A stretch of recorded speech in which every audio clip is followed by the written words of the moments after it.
Des gommes rongées, des mines défaites, des teintes tirant sur le verre et des doigts tout tachés.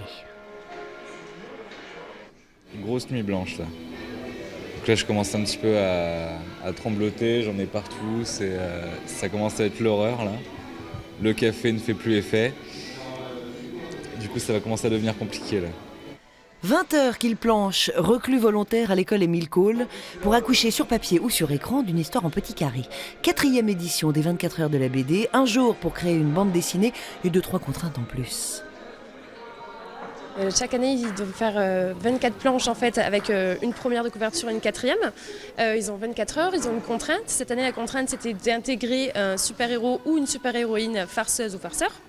Et après, ils doivent rendre ces 24 planches et les publier en fait, sur le site officiel des 24 heures de la BD. Hier à 15 heures, ils étaient une quarantaine à relever le gant. Une nuit plus tard, il en reste à peine la moitié. Mais personne n'a jeté l'éponge. Certains ont déjà terminé, d'autres sont rentrés finir à la maison.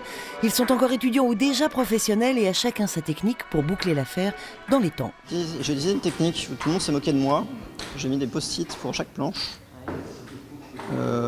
Ça m'a pris à peu près 8 heures.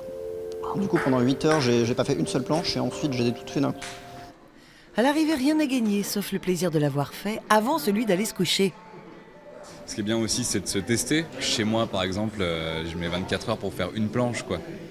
Et là il y en a 22 à faire, c'est pas la même chose quoi.